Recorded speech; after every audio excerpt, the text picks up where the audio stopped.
காலையில் 5:30க்கு மேலே வந்து பார்த்திங்கன்னா இடி மின்னலோட மழை பெய்ய ஆரம்பிச்சிச்சு. என்னதான் மழை பெஞ்சாலும் நம்மளோட ஒர்க்கு நிற்க போகிறதில்ல. என்னோட ரொட்டீன் வந்து 5:30 ரொட்டீனுக்கு மேலே வந்து ஸ்டார்ட் பண்ண ஆரம்பிச்சிட்டேன். இன்றைக்கி எப்படின்னா 9:30க்குள்ளே எல்லா ஒர்க்கும் முடிச்சுட்டு 9:30க்கு மேலே வந்து ஃபுல்லாக ரெஸ்ட் எடுக்கணும். இன்றைக்கி முடிஞ்ச அளவுக்கு குழந்தைய வந்து பார்த்துக்கிறது ஓகே, அவனுக்கு சாப்பாடு ஊட்டுறதுலாம். மற்றபடி இருக்கிற எந்த ஒர்க்கும் தொடவே கூடாது. ஏன்னா என்னோட மீ டைம் இது. என்னோட உடம்பு சொல்லுது எனக்கு வந்து ரெஸ்ட் வேணும் அப்படின்னு.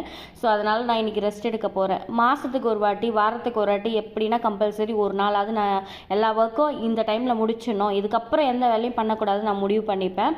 ஏன்னா எனக்கு உடம்பு முடியல, எனக்கு யாருன்னா பார்த்துக்கணும்னு நினச்சா கூட வீட்டில் யாருமே இல்லை. ஸோ நம்ம உடம்ப நம்ம தான் பார்த்துக்கணும். நம்மளுக்குன்னு ஒரு மீ டைம் எடுத்துக்கணும்.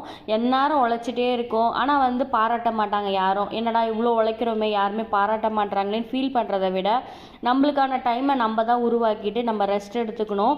ஸோ இதே மாதிரி நீங்கள் வந்து எப்போவுமே உழைச்சிட்டே இருக்காமல் உங்களுக்காக நீங்கள் கொஞ்சம் ரெஸ்ட் எடுத்துக்கோங்க. காலையில் வந்து பீட்ரூட் கேரட்டு அப்புறம் பச்சை மிளகாய் இஞ்சிலாம் போட்டு அரைச்சி மாவில் ஊற்றி தோசை மாதிரி பீட்ரூட் கேரட் தோசை அப்படி செய்யலாம் அப்படின்னு. ஏன்னா டேரெக்டாக கொடுத்தா சாப்பிடவே மாட்டான் கிருத்திக்கு. இந்த மாதிரி இன்டேரக்டாக கொடுத்து அப்பாவுக்கு புளி காமிச்சிட்டு காய்கறிலாம் வாங்கிட்டு ரெஸ்ட் எடுக்க ஸ்டார்ட் பண்ணிட்டேன். நீங்கள் எப்போ ரெஸ்ட் எடுக்க போகிறீங்க?